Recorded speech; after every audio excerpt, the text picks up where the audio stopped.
Morning guys, it's at 4 a.m. I can't sleep, so I thought I'd get up and do this overview video of the Himalayan 450 and the CF Moto 450 MT. Two big rivals, we're all talking about it. There's lots of videos going out, which is best, and I think everyone wants to know which is best. Well, this is just my little contribution to that discussion based on the fact that I own these two bikes. I've done trips on both these bikes, and I've spent the summer watching other people ride my two bikes and coming back with a conclusion.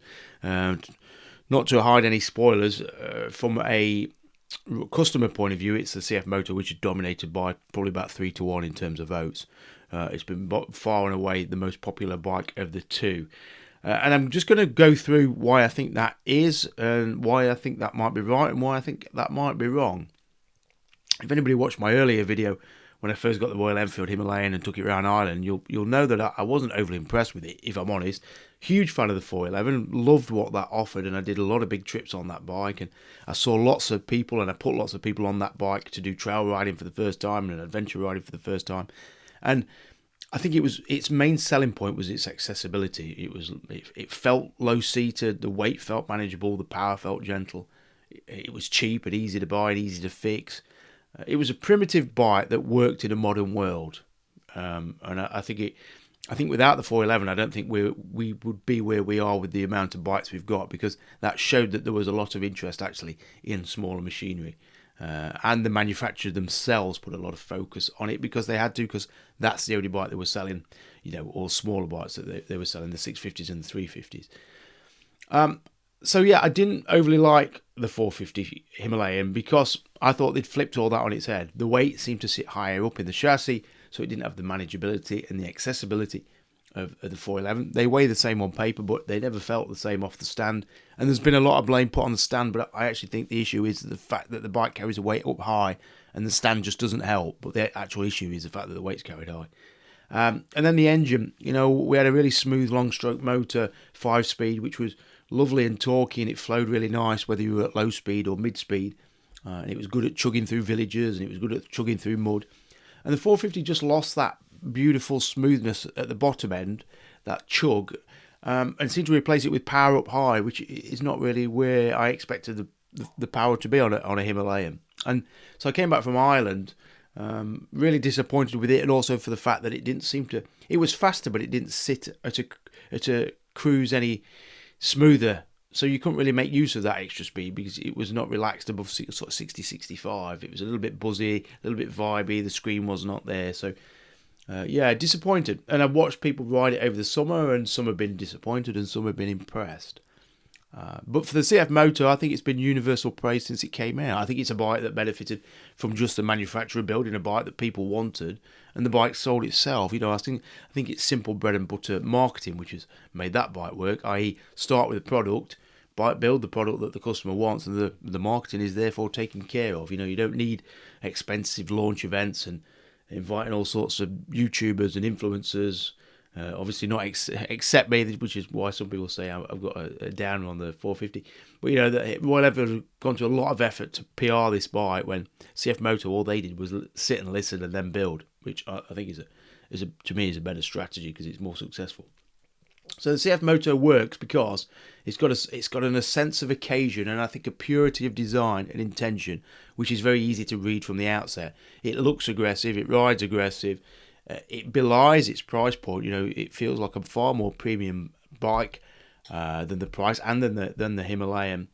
Whether it's the adjustable levers, the adjustable screen, I think the TFT screen the instrument is very clear and nice. The fact that you can turn the ABS off on the fly, the adjustable suspension, the tubeless spoke wheels.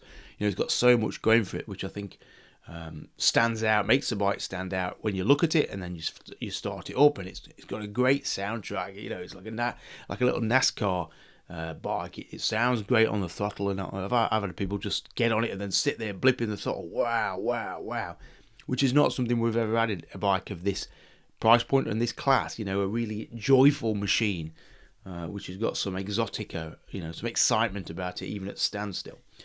And then you ride it, and it's got that snatchy throttle, and the suspension's firm, but it all seems in tune with the way the bike looks, and then the way the bike goes with that really smooth, revvy parallel twin engine putting out the same brake horsepower as the Himalayan, but it feels stronger off the bottom. It feels smoother off the bottom and through the mid-range. You know, the Triumph 400X, the single cylinder in that, has got that same bottom end mid-range smoothness and pickup and punch, which I actually think the Triumph makes the Himalayan look quite a clattery old engine until you're on higher revs, that is. But the CF Moto is just a great engine for somebody to jump on and enjoy. They've got to work around the throttle, they've got to work around that firm suspension, which is a bit jittery at times. But generally, I've found people have loved it. They've loved its ergonomics, they've loved its price point, they've loved its performance, and I think they've loved its purity of intent.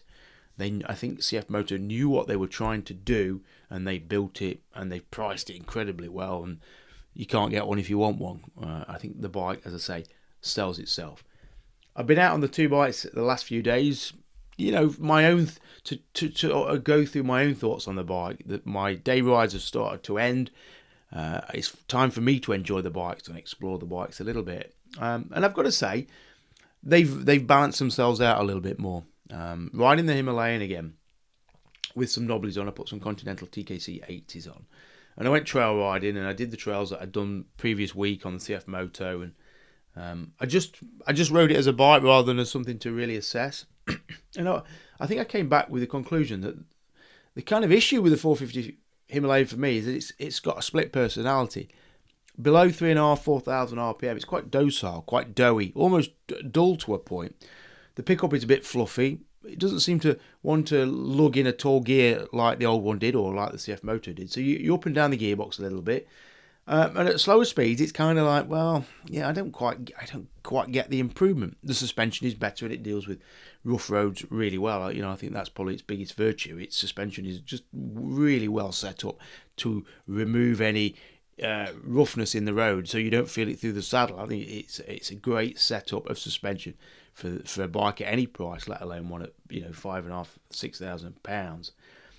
So below 4, I'm kind of like, I still don't quite get it. And then you hit 4 and it goes off like an absolute scolded cat. I don't know if it's just intentional or I don't know if it's accidental, but to me it feels like it's been set up to have just two different characteristics. Ride it gentle and it's all soft and forgiving. Get to 4 and it becomes sharp on the throttle, aggressive. The engine note changes, there's a bark to it, and the whole bike seems to come alive and electrify, and actually carries an incredible amount of pace. I've got the 390 KTM, I've always got the Triumph 400, but the way that the Himalayan will hustle down a lumpy B road or a flowing A road, I think is quite class leading. I've got to say, even more so than the CF Moto. You know, the CF Moto's not got the composure, the suppleness, the deftness of touch that the Himalayan's got when you're on the power. So it becomes an entirely different beast, an exciting, invigorating, almost threatening machine, because it wants to go hard, and actually you end up riding it hard. And I think that's what I found in Ireland. I didn't enjoy it when I was loping along slowly off power. Then when I got on power, I thought, God, it's just a little bit too focused for me. I kind of wanted to step back a little bit. But out on the trails, that focus meant it was hilariously capable and entertaining on the trails. I think you lose some of the feel of terrain through that suspension. It's absorbing so much you can't feel what's happening underneath the wheels quite so well as the CF Moto. The tree roots, for example, or the rocks or the mud, I don't feel quite as connected. But you'd sort of soften to that, and then the throttle's not quite as precise as the CF Moto, but you again adjust to that. The riding position, you feel like you're more stood on the bike than stood in the bike that you are as you're on the CF Moto. So actually you start to think this is an incredibly capable bike, and I can see why Chris at Bike World came to the conclusion of favouring the Himalayan. You know, it does turn into an absolute beast off-road, certainly when the track is open. And what I mean by that is, and I can see why it's reviewed so well, so he tested it at Walters Arena, where they've got lots of good open flowing wide terrain, or the guys in Australia are riding them across the washboards of the outback, or Americans riding them in the back road discovery routes. Its ability to ride quick and bristly along rough surfaces I think makes it a great savannah bike, i.e. not technical stuff necessarily, but just open plain riding. I think its ability to absorb roughness and do it with a strong throttle when it's on power, I think would make it an incredibly entertaining bike in that environment. So I can see why it's getting such great reviews from Australia, from America, from Chris, who's got, you know, access to Walters Arena, which is a great riding environment. On more technical terrain in, say, North Devon, where it's muddy, it's on par with the CF Moto, it's on par with the old 411, but there are some ways where the old 411's sort of intimacy with the throttle and the back wheel, I think made life a bit easier. And the weight balance, I think, is still a little bit easier on the 411 because it's sat a bit lower. I think there's times where you think, oh, if I trip up on this 450, that higher weight, the way it seems to carry its weight a little bit higher, is gonna kick off and hit the deck a little bit harder than on the 411. I did have a customer go down on the 450, and I do think it's just because as soon as that weight starts to shift and you get that front end washout, it just goes down like a sack of potatoes. It actually dropped all right, it peeled the gear lever right back, and that bent back into shape. So not the worst bike for crashing. But I think the conclusion for the Himalayan is it's a beast if you're riding it like a beast, but slightly underwhelming if you're not riding it like a beast. And I think that when I reanalyse what I said about they had the wrong people designing it, I think by what I mean is they set it up for the people who can ride rather than the people who can't ride. And that's my slight misgiving with it, and that's a shame. I think they've got big ambitions for the bike, but maybe the ambition was just a little bit too much directed towards the let's build it for the riders rather than let's build it for the novices. And that's why I think it missed the mark for me, because if I was got a novice come down tomorrow, I'd still put them on a 411 to go trail riding, and I think they'd be better on it. And that was a shame. You know, if we're talking about a new bike coming out and to build on the success of the old one, well, you'd expect it to be better at what the old one was good at. And I felt with the Himalayan 450, it's not as good as being a novice trail friendly. And I don't think we'll see as many 450s on the trails as we did the old 411s, just because of that weight, because of the size, because of the power, and the cost as well. You know, £6,000 on a lane is a lot of money to throw down. So I felt it was a step back, and I still think I was right in what I said about when I went around Ireland. And I didn't enjoy it as a travel bike. I think that was my thing. I didn't enjoy it on the road because of that. I think it's because of that twisted character. When you're going slow, it's a bit dull. When you're going fast, it's a bit too exciting. So for me, to improve that bike, it needs making a little bit more linear. So it's maybe a little bit more aggressive down low, or meatier down low, maybe not quite as meaty up high. That's only my take on it from riding it the other day. But actually, came back and I had really had a great ride on that bike, and I could really see why some people love it. And I would look forward to riding it again now. So my opinion on the Himalayan has certainly changed quite a lot. As to why it's not appealing so much in comparison to the CF Moto on the fleet, I think for that reason that it doesn't ride particularly excitingly at low revs, which is where a lot of the day ride takes place on the back roads of Devon. You know, it's not got that pickup of the Triumph. I mean, the Triumph wins people over with its engine strength. It's a great engine when you're like, you know, between 30 and 50. Like the pickup and shoving in fifth at 30 is just so smooth and tractable, which you just don't have with the Himalayan. And I think it's those type of moments which make people go, wow, that Triumph engine is amazing. And everyone seemed to love the Triumph engine, and a lot of people were indifferent about the Himalayan, because a lot of people, I don't think, were going above 4,000 RPM and experiencing what it's got up there. So I think that's why it's not testing as well. And then the weight issue, I do have people come down and they struggle with it off the stand, and I think that's such an oversight. You know, the old side stand too short business. I mean, I do get the impression with the Himalayan that there were two teams designing it, and one team wanted to make it soft and one team wanted to make it hard. They met in the middle, and somewhere along the line there had to be compromises or oversights, and the stand was one. You know, changes to suspension shouldn't make a side stand 2 inches short, surely. So I think before I step into the CF Moto, I think that's where I'd conclude with the Himalayan. It just doesn't really know what it wants to be. It's a good motorcycle. It's actually a really good motorcycle, but I'm not entirely sure its message shines through particularly clearly or cleanly. Same with the cockpit. You know, it's built for travel, but I've got no cockpit. I've got nothing to sit behind. I sit on the bike. I'm exposed to the elements. You know, for me as a travel bike, I want to sit a little bit more in the bike. But I think it's been designed for that aggressive off-road riding, and I think that's a compromise. The CF Moto, I think why that succeeds and why everyone seems to like it, bar a few. I think novice riders struggle with it a little bit.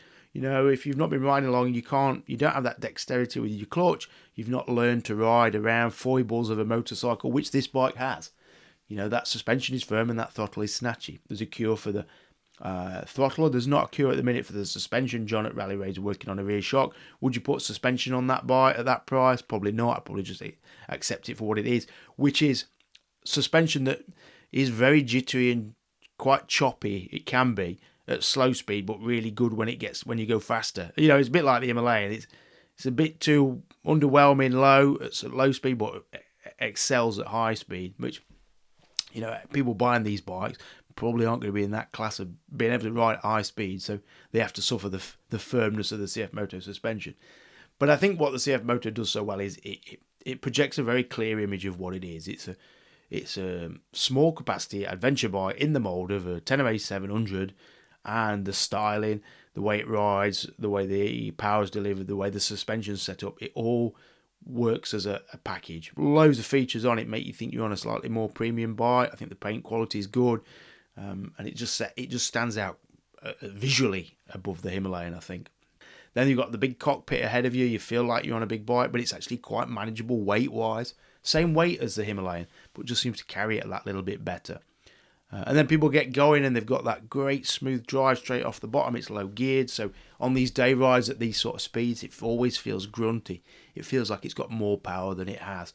When you ring it out and take it out to the red line, it can feel a bit bland, to be honest. It's not got the punch that you expect it to have up high, based on what you've experienced down low. You know, it's so linear all the way through. You never get the hit that you get with the Himalayan. You know, the Himalayan comes on at 4 and really growls and goes.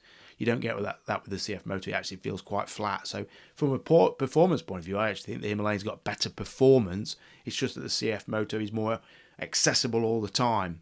If that makes sense. You know, you always feel like there's an engine there, whereas the Himalayan, it feels like you're missing something.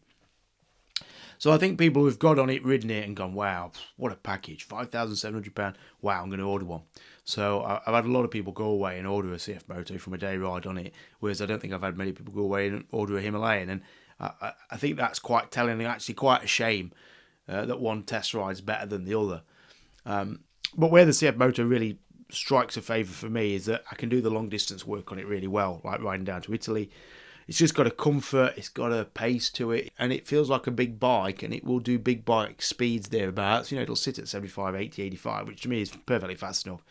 And it'll do it without any fatigue. You've got decent wind protection. You feel like you could do that all day. It carries its weight really well.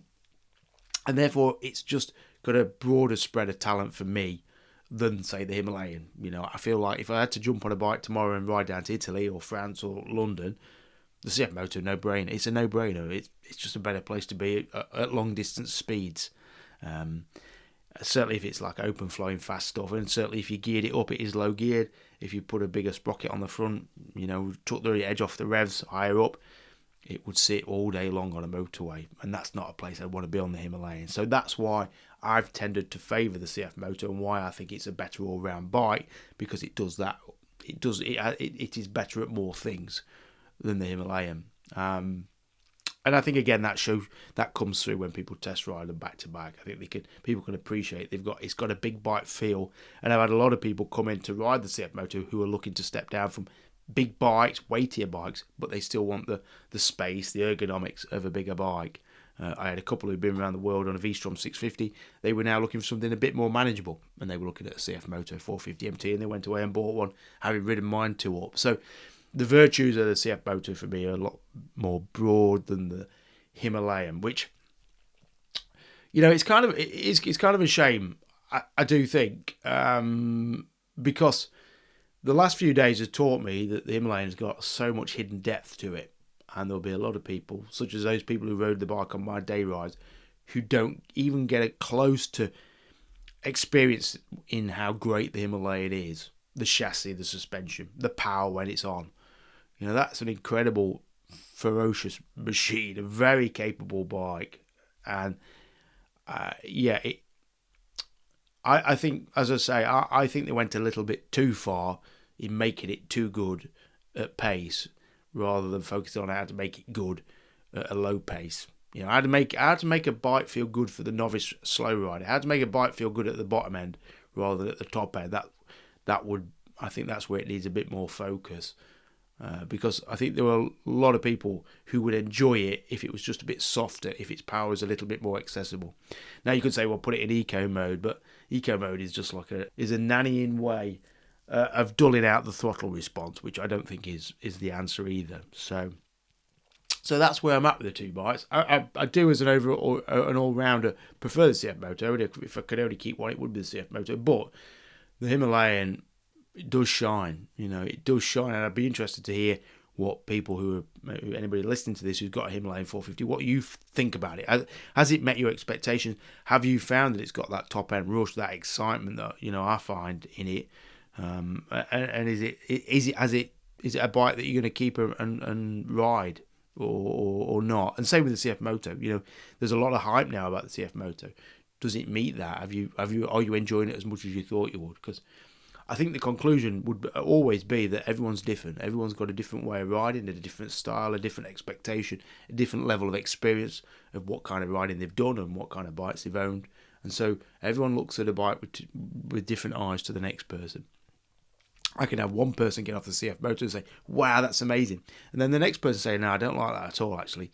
And it's so, it's so interesting. And for somebody to say this is the verdict, well, it's not the verdict, it's just your opinion. So this is just my opinion.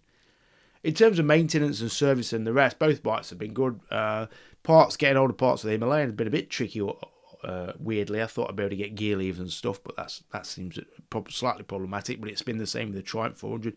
And so far, I've not needed parts for the CF Moto, thank God, because I think that would be problematic as well. Why these manufacturers can't bring in a bloody boatload of parts as well as bikes, I honestly do not know. The fact that you can't get a front brake lever for a Triumph 400X is depressingly bad. Depressingly bad business, I think. Thankfully, the KTM 390 parts fit. But what I would say with servicing, the Himalayan is 6,000 miles oil and filter and a valve check. And the CF Moto is 3,000 mile oil and filter and 24,000 mile valve check. So, in my opinion, through my eyes, through my experience, I prefer the CF Moto servicing because I can self-service that all the way through to 24,000 miles, and then I'll have a valve check done. Yes, I lose my warranty, but I can live with that because it's a cheaper bike, and at 3,000 miles, if you take it back to a dealer all the time, it's going to get expensive and time-consuming. The Himalayan 6,000 mile valve check does bother me a little bit because I think, I'll have to take it back to a dealer, and then that increases the cost of it. And also, just every 6,000 miles, if it's got to go back to a dealer to have the valves done, it's going to get expensive and just more time consuming. So I do prefer the serviceability of the CF Moto because I feel it's more self-serviceable. Because everyone can do an oil change, and it depends how much you want that warranty or not. Do either bikes feel like they're going to break down? No, and I think that's the beauty of these small bikes. They've got technology on them, but not to the extent where it becomes unreliable tech. The problem with the bigger bikes I seem to observe is they put that much tech on it. It's the tech that lets it down. It's not the engine, it's not the bike itself, it's the tech bolted onto it, whether it's electronic suspension or quick shifters or TFT screens or radar detector, speed, cruise controls. It's that sort of stuff that breaks down that causes the issue. And the beauty of the cheaper bikes is that they don't carry that sort of equipment, so the actual chances of them breaking down and having problems is far less. I think these are great, reliable, manageable, affordable machines for the everyday man or woman to go off adventuring. And I think with 40 brake horsepower, I tell you what, there's a lot of riders who say they need 80 horsepower. Oh, why has the 1008 700 only got 72 horsepower or whatever? It should have 100 horsepower. There is 1% of 1% who could get anywhere close to using that kind of power on these kind of bikes in the type of terrain that they were built for. 1% of 1%, I think. The rest are blown smoke. 40 brake horsepower is perfectly fast enough to take you on an adventure wherever you want to go, whether it's climbing mountains or long motorways to Italy in a day. You could do it all on these bikes, and that's why both of them, no matter which actually you end up choosing, are fantastic because they're far more affordable and far more capable than most bikes out there. And I would happily jump on any of these bikes and go anywhere on them. And for the fact that their weight makes them more manageable. You could go and do the ACT with confidence. You could do elements of the TEP. And you could really build your confidence as a rider, which is why this class of bike is starting to take off, is starting to get prominence, because people have finally cottoned on that actually, for a lot of purposes, it's a better bike, better option than the 900s and the 1200s. So, I think there's great things to come with the KTM 390 Adventure, the DRZ coming back, loads of stuff coming out of China, Mondials, Moto Marinis, Benellis, Zontes, you've got all sorts of coming through. But hey, that CF Moto, that is a shot across the bows for the industry, because I don't think there's been a bike come out. Well, there has. The only bike that's come out to rival that for like, wow, bang for your buck adventure was the Himalayan 411. And that's why it's difficult for the 450 to compete in a way. Yes, they can bang the drum. Yes, they can do all the marketing campaigns. But that bike, when people looked at it and rode it down, when I had the 411s on my fleet, people came down thinking, well, it's going to be rubbish. They'd ride the 411 and go, wow, that is such a great bike. And how much? $4,000. Wow, I'm going to buy one. The amount of sales I converted from test rides into sales on that 411 was incredible. It's mirrored now by that 450 MT CF Moto. That's the same thing, because I think it offers that same purity of design and focus and delivery at a price that people can afford to have a go at. And I think those two bikes, the 411 and the CF Moto 450 MT, they are an example of when everything comes into sync, everything falls into line, and the product, the price, the customer all drop into sync, and the bike sells itself. And I think, unfortunately, that Himalayan 450 is a tougher sell because it doesn't know what it wants to be. I don't think they knew quite what they were building, and they've just thrown lots of ideas together. And that what they've come out with is a great bike, but it doesn't wow people immediately like the Triumph 400 does. That's that bike. Everyone I put on that 400X come back and go, wow, that's a great bike. I don't think there's been a negative comment about that Triumph. The Himalayan, I think its talent takes time to unravel, which could in the long run make it the best bike on the market. And I actually, as I rode it more yesterday, I thought, okay, there's a lot more to this bike than I've given it credit for, and other people have given it credit for. But I've owned it 6 months, and I'm still having to unpick it. So I think the Himalayan could end up being the best bike, but it doesn't shine when the spotlight's immediately put upon it, and that's a shame, because I think it'll mean people will overlook it. But I tell you what, it's getting a lot of interest, and it seems to be proving really popular on the forums. A lot of good feedback coming from about the 450 Himalayan and the CF Moto 450. So I think we're in a good time. We've got lots of bikes to choose from at a relatively affordable price. So happy days, really. So it's now 4:30. I'm not going to go back to bed. I'm going to have another cup of tea and I don't know, pick my nose or something. So I hope that was of use. As a punter, I would say, to quickly summarise, which should you buy? Well, which do you want to buy is always the best thing. Don't analyse it too much, because both are great buys. Which do you want to buy? You want to buy Himalayan? Buy Himalayan. You want to buy CF Moto? Buy a CF Moto. I think the CF Moto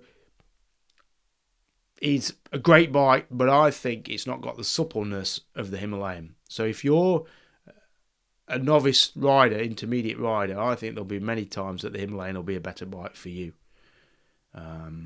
It's easy. The Himalayan's easy to ride, more user friendly, more cosseting, more relaxing, and so maybe the Himalayan should be on your list a little bit higher than it currently is. Because actually, when I unpick my own mind, I come back to the Himalayan far more now than I used to. But I would just buy the one that you like, and not worry about the minutiae of suspension and power. Just buy what you like, because I tell you what, the difference between enjoying a bike and not enjoying a bike is generally about a day. If you spend a day on a bike, you adjust to all its little niggles and idiosyncrasies, and by the end of the day, like as I was on this trail day, really like the bike, really like the bike. So that's it. Cheers, bye.